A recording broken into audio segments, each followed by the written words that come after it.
Хәзрәт, ассаламу алейкум, хәерле көн. Бүген сезнең белән гаиләдә көч куллану дигән темага сөйләшәсебез килә. Диндә бу турыда ни әйтелә? Гаиләдә кул күтәрүгә карата әйтелгән сүзләр бармы? أعوذ بالله من الشيطان الرجيم بسم الله الرحمن الرحيم الحمد لله رب العالمين والصلاة والسلام على أشرف المرسلين رسولنا محمد وعلى آله وصحبه أجمعين السلام عليكم ورحمة الله وبركاته. Шуннан да әйткәнемчә, менә безнең инде халкыбыз арасында гаиләдә кул күтәрү дигән нәрсә, бигрәк тә менә безнең халкыбызда, күрше менә рус халыкларында кул күтәрү дигән нәрсә бар. Ул безгә таныш әйбер. Коръәндә кул күтәрү турында сүзләр бар гаиләдә.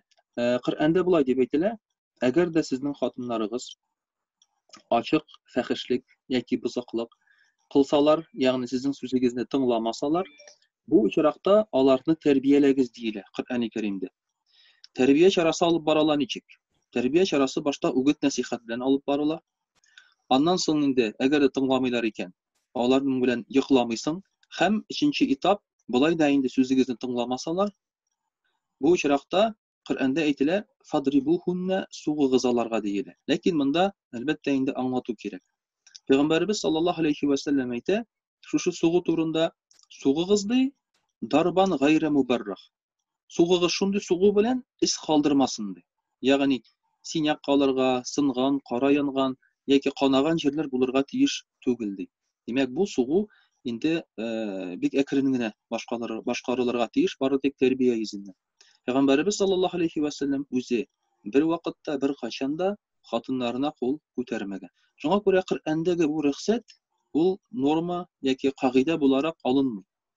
Бу инде бик киеренке булганда һәм бик тә кискен очракларда кулланыла торган әйбер. Һәм моны ничек аңларга кирәк? Димәк, авырттырмаслык сугыгыз дигәч, ачу килгәндә сугырга ярамый. Чөнки ачуың килгәндә суксаң, ул авырттырмаслык булмый инде ул. Монда инде берәр зыян китерергә мөмкин. Әгәр дә инде кешенең ачуы килмәсә, ир кешенең сугуның да әһәмияте калмый. Ул инде башка чаралар эзләячәк. Димәк, монда сугу үзеннән үзе юкка чыга. Әгәр шушы кагыйдәне караса. Шулай ук монда күрергә кирәк, карарга кирәк ир кешенең хатынына нәрсәгә сукканын. Монда әйтелә, хатын-кыз ачык ниндидер фәхешлек кылса ди. Монда булырга мөмкин хыянат итү, монда булырга мөмкин сүз тыңламау, ирне иритмәү, шулай бит. Бар хатын-кызның шундый хылыклысы ирне чыгырыннан чыгара торган, тик торганда. Бик каты кычкырышырга яратучы, бик каты телен ызынайтырга яратучы. Ир кеше бит ул гадәттә кычкырышырга яратмый. Ир кеше ярата тынычлык. Ир кешенең максаты идә тыныч булу дигән сүз. Әгәр идә тыныч булмаса, ул бу тынычлыкны урнаштырырга тырыша. Ир кешенең инде иң әйтик зәгыйфь урыны, иң йомшак урыны бу аның авторитеты, аның ирлеге. Менә шушы авторитетка, ирлеккә әгәр дә хатын-кыз кагыла башласа, бу вакытта ир кеше түзә алмый. Ул инде бу хәлне төзәтергә тырыша. Менә Регина Тодоренко әйтте бит әле, телевизордан шулай бит аның сүзе булды. Менә инде ирләр хатыннарын кыйныйлар, бу хатыннар үзләре сорасыннар әле, нәрсәгә кыйный икән аны ирем дип. Сез аның белән килешәсезме? Мин аның белән килешәм, ул бик акыллы сүз әйтте. Әлбәттә, ул бик акыллы сүз әйтте. Моны кеше аңламады гына. Чыннан да сорарга кирәк. Ир кеше суккан икән, кем сорарга кирәк? Кадерлем, син миңа нәрсәгә суктың дип. Аның сәбәбе бардыр бәлки. Монда бит теге хатын-кыз ничек уйлый? Сукты икән, бу хайван, бу җанвар ди. Ләкин ул сорасын, ник суктың миңа дип. Аның сәбәбе бар, мин сезгә аңлатам. Ир кеше ул җанварда, хайванда түгел. Ул хатын-кызга иләнгән икән, аны күтәреп йөрергә, аны кадерләргә һәм аны яратырга иләнгән ул. Ләкин кайсы чорда үзгәрде соң менә бу хәл?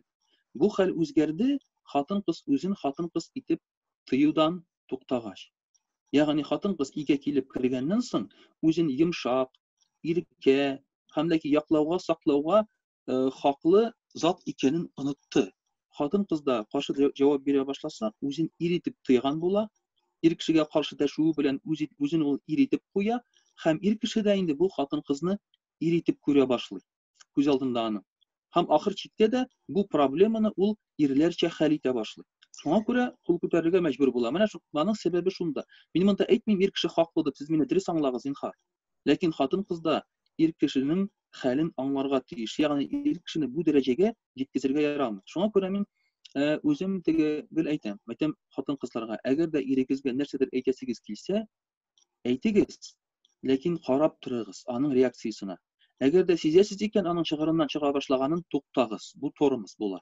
Икенче, ирләргә биргән киңәшем нинди бу очракта? Мин әйтәм, ирләр, хатыннарыгызга бер вакытта да кул күтәрмәгез, мин әйтәм. Ләкин сез үзегезне шулай тотырга тиеш, шундый караш белән карый белергә тиеш. Хатыныгыз чыгырдан чыгара башлый икән, инде чамасын оныта башлый икән, сез шулай торып карагыз яки үзегезне шулай тотыгыз, хатын-кыз аңларга тиеш. Әгәр дә хәзер мин туктамасам, бу миңа сугачак дип.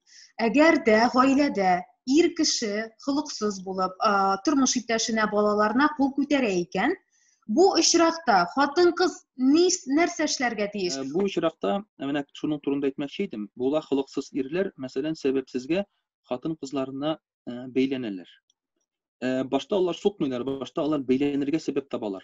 Бу нишләп болай, бу нишләп тегеләй дип инде һәм башкасы, һәм шуның анасыннан килеп чыга инде кычкырышудан сугу. Шуңа күрә беренчедән ирләргә әйтелә, киң күңелле булыгыз диелә. Ягъни вакытияккә игътибар итмәскә кушыла хатын-кызларга карата. Шулай ук хатын-кызларның әйткән сүзләрен яки кайбер хылык фигыльләрен гафу итәргә куша Пәйгамбәрбез саллаллаһу алейһи ва саллям. Икенче бер хәдисендә ул әйтә, хатын-кызларның бар сез аңлый алмый торган яклары, ди, хатын-кызлыгы дип әйтик, логикага буйсынмый торган аларның теге тәртипләре. Менә бу очракта ди Пәйгамбәрбез саллаллаһу алейһи ва саллям әйтә, үзгәртергә тырышмагыз аларны ди. Инде әгәр дә ир кеше моны кабул итә алмый икән, хатын-кызны сындырырга, бөгәргә, халкын үзгәртергә тырыша, кыйный икән, бик җәберли икән, бу очракта хатын-кыз мөрәҗәгать итә ала үзенең туганнарына һәм зарлана. Яки ир кешенең туганнарына мөрәҗәгать итә ала, зарлана. Ирем шулай дип. Әгәр алар да бу мәсьәләне үзгәртә алмасалар, бу очракта хатын-кызга аерылырга рөхсәт ителә. Моның өчен ул бара казыйга мөрәҗәгать итә. Казый инде шушы нәтиҗәләргә карап, аннан соң хатын-кызны аера. Чөнки әгәр дә хатын-кызга берәр инде зыян килсә, яки куркыныч янаса, ул һичшиксез шушы иреннән аерылырга мөмкин. Өйләнгән вакытта, кияүгә чыккан вакытта менә бу хылыкны да карарга кирәк. Ир кешенең андый хылкы юк микән? Ир кеше кызмый итеп кызы торган микән, юк микән? Менә шуларны да исәпкә алырга кирәк. Еш кына бит ул кияүгә чыкканда, өйләнгәндә андай берләрне күрмисең. Монда проблема нәрсәдә? Син үзең сайлыйсың үзеңә ир һәм егет сайлый үзенә кыз. Бу нигездә дөрес әйбер түгел. Кызга сайларга тиеш ирне әтисе яки ир туганы. Ул күрә монда әйберне. Ул бер генә сөйләшеп карый да егет белән, тел төбен тотып карый да шулай бит, сөйләшүдән, утыруларыннан, җавап бирүләреннән шундый нәтиҗә ясый ул. Кыз балага нәрсә аңа? Прикольный булсын иң мөһиме, шулай бит. Менә шуңа күрә ул инде үзе шулай кияүгә чыкса, шундый нәтиҗәгә ирешергә мөмкин. Нурулла хәзрәт, менә шушы гаиләдә кыйналып, ирләре тарафыннан җәбер зулым күреп яшәүче хатын-кызлар мәчеткә мөрәҗәгать итә аламы? Мөрәҗәгать итә алалар да һәм итәләр дә. Килеп зарланалар, хәлләрен сөйлиләр. Ләкин бу очракта икесен дә чакырырга кирәк. Бер вакытта да бер генә якны тыңларга ярамый. Икесен утыртып сөйләштерә башласаң, атта да тәртәдә дә сәбәп бар икән килеп чыганнан соң. Күреп аласың, икесе дә гаепле икән булар монда. Һәм икесенә дә киңәш бирергә туры килә. Чөнки димәк ир кеше кул күтәргән икән, әйтәм бит, ул 99% очракта аның сәбәбе була. Әгәр дә хатын-кыз инде хылкы белән эшләгән икән шулай бит, аның да сәбәбе була. Димәк, ир кеше дә кайчандыр игътибарын югалтып җибәргән анда, яки үзен дөрес тотмый башлаган гаиләдә. Шуңа күрә икесен дә утыртып сөйләшмичә монда ачыклап булмый. Ләкин мондай очраклар күп килеп зарланалар. Ләкин инде кул күтәрелгән икән хатын-кызга, араларда инде нәрсәдер эзелгән була, сынган була. Ягъни элеккеге мөнәсәбәтне кайтарып булмый, бу очракта бик авыр. Хатын-кыз оныта алмый ир кешенең кул күтәргәнен, ир кеше дә инде хатынына кул күтәргәч, аны элеккеге кебек теге нәфис ярату белән, шулай теге иркәләү белән инде ярата алмый ул аны. Менә хатын-кызларда әгәр дә бер тапкыр кыйналса, дип әйтегендәйме, яисә балаларга карата кул күтәрсә, моңа ир кешегә тагын бер русчалатып әйтсәк, шанс бирергә кирәкме? Беренчедән, димәк, ир кеше кул күтәргән икән, димәк, аның соңгы чиге кул күтәрү. Мәсәлән, кычкырыша да, кайбер кешеләр бит кычкырыша башлагач, ямьсез сүз әйтә башлагач туктыйлар куркып. Димәк, буларның инде андый куркулары юк, буларның куркуы хәзер суга башлагачтан гына килеп җитә. Шуңа күрә дә сугуга барып җиткәннәр икән, димәк, икенче кычкырышуда шулай ук бик зур шанслары бар, шулай ук сугуга барып җитәргә. Һәм кызганычка каршы, хатын-кызда да шундый рефлекс барлыкка килә, сукканнан соң гына туктый башлый кычкырышудан. Элек, мәсәлән, ир кешенең бер карашы җиткән булса аңа, соңрак сүзе җиткән булса, соңрак кычкыруы җиткән булса, хәзер сугу гына җитә инде аңа. Аның да тормозы шул булырга мөмкин. Элеккеге кебек инде ул планканы күтәрә. Peygamberimiz sallallahu aleyhi ve sellem'nin şunda bir hadisi var. Yaxşı xатын nişliydi. Менә yaxşı xatındı, irinin keyfi tişkenen күрсә, ире кайтып керә эштән, кәефсез. Нинди сәбәп белән бер Аллаһына белә, шулай бит инде. Хатын кызның гаебе дә юктыр бу очракта. Чөнки кайтып кергән бит ул кәефсез, сөйләшми никтер. Ирегез белән сөйләшмәгез диелә бу очракта. Ни хәлең бар? Кайттыңмы, ашыйсыңмы? Сүз әйтмә, ашыкма. Сөйләшмә. Әгәр дә бу хәл белән шулай дәвам итә икән, хатын кыз килсен дә ире янына, алдына тезләнсен дә, утырсын да әйтсен ди. Кадерлем, синең кәефең юк. Шушы кәефең булмауда минем гаебем бармы? Әгәр минем гаебем булса, син мине зинһар гафу ит дип. Менә яхшы хатын шулай дип әйтерди. Бу сүзләрдән соң бу хатын кызга кул күтәрәсе, яки кычкырасы, яки янына берәр нәрсә эшлисе киләме?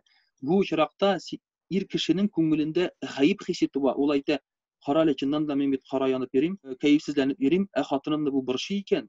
Нәрсә ди ир кеше? Юк, кадерлем.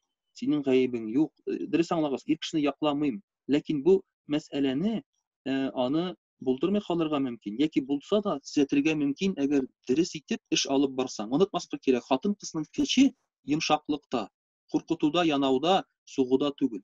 Ир кешенең көче аның авторитетта, ягъни аның дәрәҗәсе, ирлек дәрәҗәсе бар. Менә шушыларны син сакласаң бер-береңдә, кул күтәрүгә барып җитмәячәк. Куркып торучы хатын-кызларга сез нәрсә киңәш итәр идегез? Мин киңәш итәр идем, белгән кеше белән киңәшләшергә. Гаиләдә кыйналып яшәгән очракта моны бөтен кешегә сөйләүнең файдасы юк. Ни өчен? Чөнки кеше сиңа ярдәм итмәячәк, әмма синең хәлеңне тыңлап, үзенә ял алачак. Кеше тыңларга ярата гаибәт. Шуңа күрә ул сине тыңлый да, күңеленә ял ала, кай вакытта куанып та куя, әйбәт булган шул кирәк дип инде. Шуңа күрә белгән кешегә киңәш итәргә, белгән кеше белән.